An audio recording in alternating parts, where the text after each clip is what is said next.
Hello everyone, welcome to English classes by Anita. Students, today I am going to explain lesson number 4, The Nightingale of India, given in class 4 GEMS English Reader, Silver Jubilee edition by Ratna Sagar. Students, today I will explain this lesson. I will read line by line and explain in Hindi. So get ready for understanding, be with me and get set. Get set मतलब be ready, तैयार हो जाओ lesson पढ़ने के लिए. तो lesson है the Nightingale of India. Nightingale of India मतलब होता है भारत कोकिला. एंगल मतलब होता है कोयल, जिसको आपने सुना होगा. नाइटिंगेल मतलब कोयल और नाइटिंगेल ऑफ इंडिया मतलब भारत की कोकिला, भारत कोकिला जिसको कहते हैं. तो चलिए गेट सेट क्या है. Sarojini Naidu was an eminent leader who participated in our freedom movement. तो जो सरोजनी नायडू हैं ये कि बहुत ही महत्वपूर्ण, बहुत ही प्रभावशाली नेता रही हैं, और जो कि फ्रीडम मूवमेंट में यानी कि स्वतंत्रता की क्रांति में उन्होंने भाग लिया था. Here are some women freedom fighter of our country. यहाँ पे कुछ और मतलब जो वुमेन हैं जो फ्रीडम फाइटर्स हैं, जो स्वतंत्रता सेनानी रही हैं अपने देश की. Match the picture of their names. उनको यहाँ पे पिक्चर्स दिया हुआ है, वहां पे उनको इस और उनके जो पिक्चर्स हैं, उनके जो नाम है, उस नाम से उनको आपको मैच करना है. तो आप देखते हैं यहाँ पे सरोजनी नायडू है, रानी अब झांसी है, बेगम हजरत महल है, मैडम बीकाजी कामा है, मातंगिनी हजारा है और कमला नेहरू है. तो सबसे पहले देखते हैं सरोजनी नायडू की पिक्चर कौन सी है. तो यहाँ पे सरोजनी नायडू आपकी ये हैं. इसके अलावा रानी अब झांसी ये हैं आपकी जो लास्ट में हैं. बेगम हजरत महल आपकी ये हैं फर्स्ट वन. और मैडम बीकाजी कामा आपकी ये हैं, ठीक है. एंड मातंगिनी हजारा आपकी ये हैं और कमला नेहरू आपका ये पिक्चर है. तो आप इसको मैच कर लीजिएगा और अपने पिक्चर में आप उसको याद करिएगा. सो चलिए स्टार्ट करते हैं लेसन.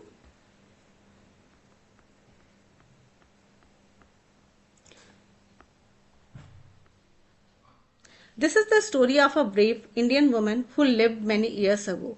तो ये जो स्टोरी है, ये जो कहानी हम पढ़ने जा रहे हैं, एक ऐसी बहादुर भारतीय महिला की है जो बहुत सालों पहले हुआ करती थी, पहले बहुत सालों पहले थी. She was a great poet. वो बहुत बड़ी कवि थी, महान कवि थी. Who became a leader. वो एक नेता भी बनी. When our country was in trouble. जब मेरा जो अपना देश है, अपना भारत है, जब समस्या में था. Read on to find out about her family. तो चलिए इस लेसन को पढ़ते हैं और उनके लाइफ के बारे में, उनके जीवन के बारे में समझते हैं. Do you know that before 1947 our country was ruled by the British. तो क्या आप जानते हो कि 1947 से पहले यानी कि 1947 से पहले हमारा जो देश है वो ब्रिटिश उस पर रूल करते थे, यानी कि ब्रिटिश का शासन था. और कैन यू इमेजिन, क्या आप कल्पना कर सकते हो कि what it is like when someone tells you what to do all the time.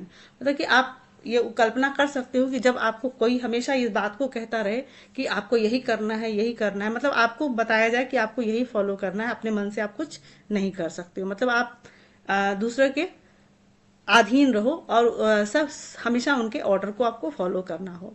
That is what the British were doing of to India. तो यही काम था जो ब्रिटिश उस समय भारत के साथ किया करता था. यानी कि वो हमेशा क्या करता था, we had to follow their rules. मतलब हमें उनके रूल्स को, मतलब उनके द्वारा बनाए गए कानून को फॉलो करना होता था. We could not protest against anything. मतलब हम किसी चीज का विरोध नहीं कर सकते थे. उस समय हम किसी भी चीज के लिए हम उनका विरोध नहीं कर सकते थे. The people of India were way unhappy. और जो भारत के लोग थे वो बहुत ही उदास थे. अनहैप्पी मतलब खुश नहीं थे. Then Indian found a leader who guided them and peacefully fought along with them to gain freedom for the British. तो उसके बाद then leader मतलब तब हमें एक ऐसा लीडर यानी कि ऐसा नेता हमें प्राप्त हुआ, गाइडेड, और जिन्होंने हमें गाइड किया, मतलब रास्ता दिखाया.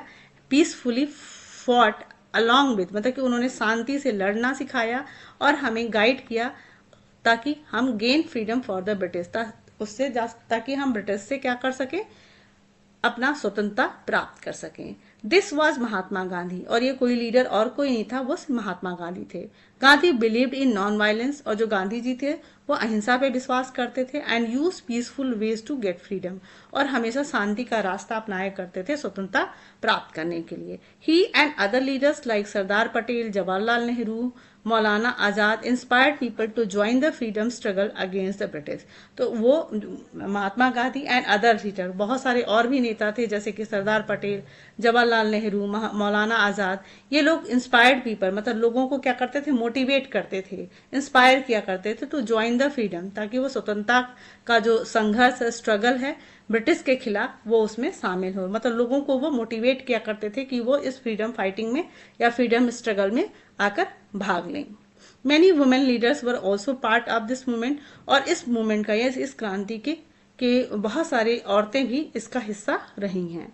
One of these was a remarkable women named Sarojini Naidu, और उसमें से एक महत्वपूर्ण नाम जो औरत थी जिसका नाम था Sarojini Naidu.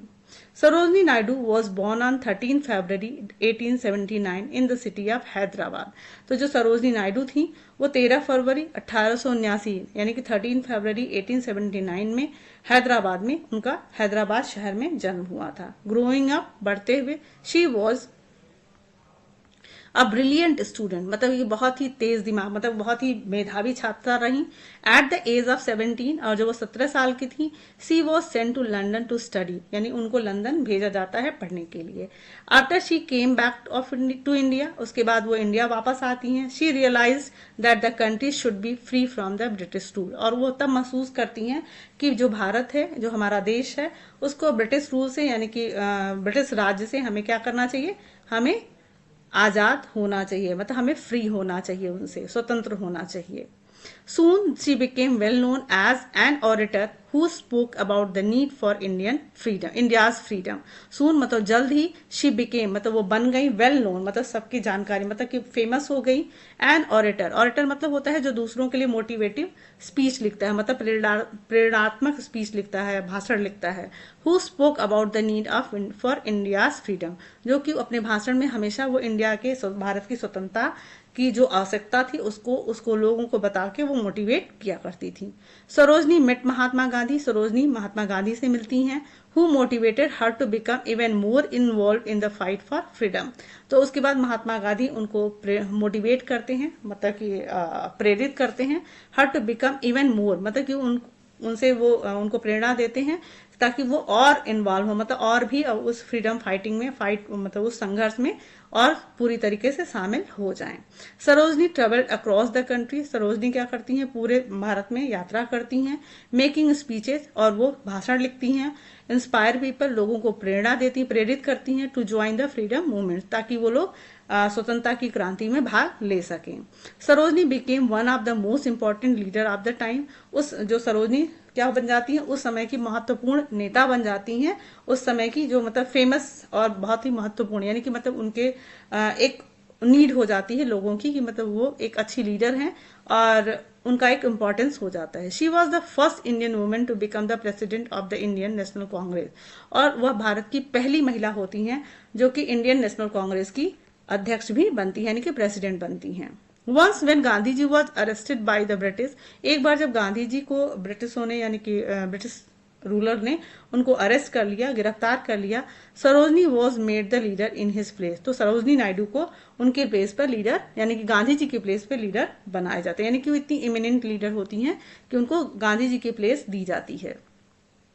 Sarojini was arrested and sent to jail many time, Sarojini जो नायडू थी उनको भी बहुत बार गिरफ्तार किया गया और बहुत बार उनको जेल भेजा गया for breaking the laws made by the British, क्योंकि उन्होंने बहुत बार जो ब्रिटिश द्वारा बनाए गए कानून को तोड़ा था। She never gave up the fight और लॉस्ट हो, उन्होंने कभी भी अपना जो ये लड़ाई था, संघर्ष था, उन्होंने कभी उससे हार नहीं मानी और लॉस्ट होप या फिर उन्होंने कभी निराश भी वो नहीं हुई। After many years of struggle, बहुत सालों के संघर्षों के बाद, India eventually became independent in 1947। तो अंत में जो भारत है इतने संघर्षों के बाद इंडिया जो है अपना स्वतंत्र होता है 1947 में, यानी कि 1947 में भारत को स्वतंत्रता प्राप्त हो जाती है। Sarojini Naidu was appointed the governor of the United province in the independent India, और सरोजनी नायडू को एक गवर्नर के रूप में अपॉइंट किया जाता है यूनाइटेड प्रोविंस के लिए इस स्वतंत्र भारत में। तो आज जो यूनाइटेड प्रोविंस है, आज का जो उत्तर प्रदेश है, उसी को हम यूनाइटेड प्रोविंसेस भी कहा करते थे। तो अब उसी का पहला नाम यूनाइटेड प्रोविंस था और आज ये यूपी है। तो यानी कि जो सबसे पहली गवर्नर थी वो सरोजनी नायडू थी। Sarojini Naidu's life remind us that women can be as a strong leader as a man. तो ये जो सरोजनी नायडू का जो जीवन है वो हमें ये बताता है कि जो औरत है, मतलब महिला है, वो हमें याद दिलाता है कि महिला भी उतनी ही मजबूत नेता बन सकती है जैसा कि एक आदमी, मतलब कि एक औरत भी उतनी ही स्ट्रॉन्ग लीडर बन सकती है जैसा कि एक मैन बनता है, इंसान मतलब आदमी बनते हैं। In fact her birthday is now celebrated as national women's day in India. तो आज इनफैक्ट मतलब वास्तव में अब तो उनका जो जन्मदिन है, यानी कि सरोजनी नायडू का जो बर्थडे है, वो नेशनल वुमेन्स डे के रूप में सेलिब्रेट किया जाता है। In addition to being a fearless leader and persuasive orator, Sarojini was also a wonderful poet. तो इन एडिशन टू मतलब इसके अलावा बीइंग अ फियरलेस मतलब कि एक वो बहुत ही निडर नेता रही, इसके अलावा और परसुएसिव ऑर्डर मतलब जो मोटिवेटिव स्पीच लिखा करते थे, इसके अलावा Sarojini was also a wonderful poet, मतलब एक बहुत ही आश्चर्यजनक, बहुत ही अच्छी कवि भी रही हैं। एज अ चाइल्ड, जब वो मतलब बच्ची थी, Sarojini was very intelligent, Sarojini बहुत बुद्धिमान थी, एंड क्यूरियस, बहुत उत्सुक थी, मतलब कि उनको हर नई चीजों को जानना था। उत्सुक होना, क्यूरियस मतलब होता है इंटरेस्टेड इन लर्निंग थिंग्स, मतलब वो चीजों को सीखने में उनको बहुत इंटरेस्ट, बहुत मजा आता था। Her father was a teacher and scientist, उनके पिता जो थे वो अध्यापक थे और वैज्ञानिक भी थे। Who encouraged her to learn many things, जो कि उनको हमेशा प्रोत्साहित किया करते थे कि वो बहुत सारी चीजों को सीखें। She learned to speak several languages, उन्होंने बहुत सारी भाषाओं को सीखा, such as English, Hindi, Urdu, Bengali and Telugu. तो उन्होंने इंग्लिश, हिंदी, उर्दू, बंगाली एंड तेलुगु भाषाएं भी सीखी। From her mother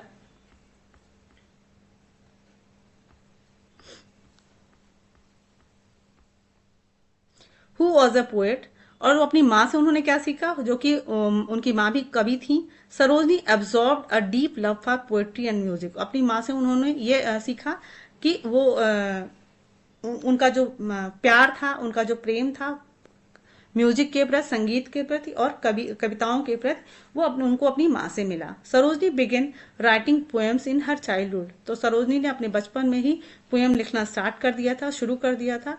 her first collection of poems was publish in 1905, तो उनका जो पहला जो कविता था वो प्रकाशित हुआ 1905 में।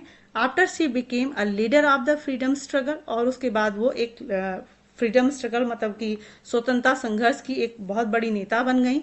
सरोजनी रोड पोएम, सरोजनी ने कविताएं लिखी, and songs there inspired Indians, तो उन्होंने जो कविताएं लिखी और उन्होंने जो गाने लिखे वो इंडियंस को, भारतीयों को इंस्पायर्ड किया करते, यानी कि प्रेरित किया करते थे, मोटिवेट किया करते थे।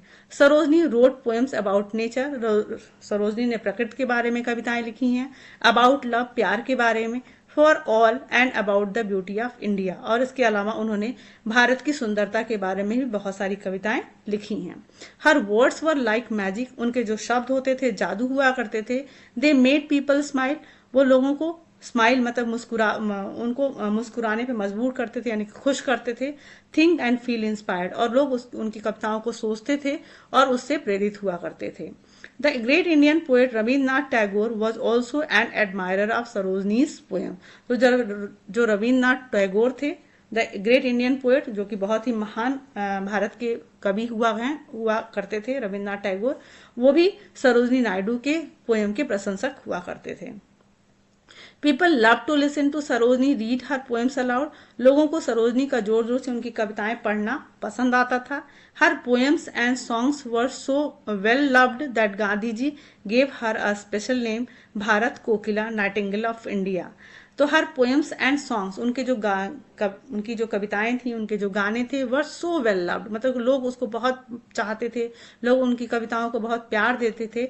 That Gandhi ji gave her special name, और उसके बाद उन्होंने, गांधी जी ने उनको एक बहुत ही स्पेशल नाम दिया, Bharat Kokila, nightingale of India, जो आपकी स्टोरी का नाम भी है। तो ये जो अगर आपसे कोई पूछे कि भारत कोकिला नाम सरोजनी नायडू को किसने दिया, तो आप बताएंगे गांधी जी ने। तो गांधी जी ने उनको भारत कोकिला का नाम दिया, nightingale of India.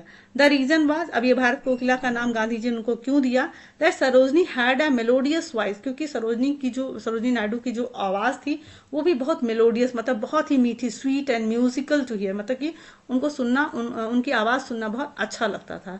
Like that of a Nightingale, जैसे कि कोयल, मतलब कि उनकी जो आवाज थी इतनी सुरीली, इतनी मीठी थी जैसे कि कोयल होती है। Many of the poems that Sarojini wrote are still popular today, अभी भी, मतलब आज के समय में बहुत सारी उनकी जो लिखी हुई कविताएं हैं वो आज भी बहुत पॉपुलर है, यानी कि फेमस है। Sometimes special about Sarojini was her sense of humour, something special. और यहाँ पे इनकी हमने देखा कि बहुत बड़ी लीडर थी, निडर थी और कविताएं लिखा करती थी, उनको म्यूजिक पसंद था, बहुत सारी चीजें पसंद थी, उनकी आवाज बहुत सुंदर थी। इसके अलावा उनका एक और भी जो नेचर था वो बहुत अच्छा था, वो क्या था, something special about Sarojini was her sense of humour, मतलब कि उनको मजाक भी करना बहुत अच्छा लगता था, मतलब छोटी छोटी बातों में वो मजाक भी करती थी, ह्यूमरस थी, मतलब कि वो हंसे हल्का फुल्का माहौल को बनाती थी। She had a way of telling story that made everyone smile, मतलब उनके पास एक कहानी कहने का एक तरीका होता था जिससे कि सारे लोग, मतलब जो भी एक उदास व्यक्ति भी मुस्कुरा देता था। मेड मतलब सबको वो हंसा देती थी। Imagine having a friend who always makes you smile, मतलब आप कल्पना करो कि आपके पास कोई ऐसा दोस्त हो जो आपको हंसाता हो। That is what Sarojini Naidu was like, उसी तरीके से आपकी जो सरोजनी नायडू थी वैसी ही थी, मतलब वो बात बात में लोगों को हंसा दिया करती थी। Sarojini Naidu used her voice and her words to fight for freedom, तो सरोजनी नायडू ने अपनी आवाज और अपना जो उन्होंने शब्द था उनका, उन्होंने उसको फ्रीडम फाइट के लिए, यानी कि स्वतंत्रता के संघर्ष के लिए यूज किया। To bring happiness to people, और उन्होंने उस वर्ड को, उस शब्दों को यूज किया लोगों में खुशी लाने के लिए। And to make the world a better place, और उन्होंने इस दुनिया को एक सुंदर जगह बनाने का प्रयास किया। Just like a nightingale's song brings joy to the night, जैसे कि एक नाइटिंगल, जैसे कि कोयल रात में, आपने देखा है ना कि बहुत बार दिन में या रात में कोयल पेड़ों पे बोलती है तो हमें सुन के कितना मेलोडी लगता है, मतलब कितना मेलोडियस लगता है, मीठा लगता है, स्वीट लगता है, मन करता है कि ये बोलती रहे और हम लोग सुनते रहे। तो उसी तरीके से जो सरोजनी नायडू की आवाज थी लोगों को अट्रैक्ट करती थी, रिलैक्स देती थी, और उनके लोगों को उनकी कविताएं पढ़ के, उनकी कहानियों को सुन के उनको स्माइल आता था, मतलब वो they get relax, they get happy. Sarojini's poem and actions continue to inspire people of all ages, तो सरोजनी के जो पोएम्स थे, उनकी कविताएं थी, उनके जो एक्शन थे, उनके जो काम हैं, कंटिन्यू अभी भी जारी है लोगों को इंस्पायर करने में, चाहे वो किसी भी एज का हो, चाहे वो बच्चा हो, बूढ़ा हो या यंग हो। तो स्टूडेंट्स, आपने देखा कि सरोजनी नायडू की लाइफ कितनी अच्छी थी और हमें उससे कुछ सीखना चाहिए, यानी कि हमें हमेशा रेडी टू एब्जॉर्ब, मतलब कि हमेशा हमें कुछ चीज़ों को सीखना चाहिए, रेडी टू लर्न होना चाहिए, और हमेशा अच्छी चीज़ें करनी चाहिए और लोगों को खुश रखना चाहिए। सो स्टूडेंट्स, आई थिंक आपको ये स्टोरी अच्छी लगी होगी, समझ में आई होगी।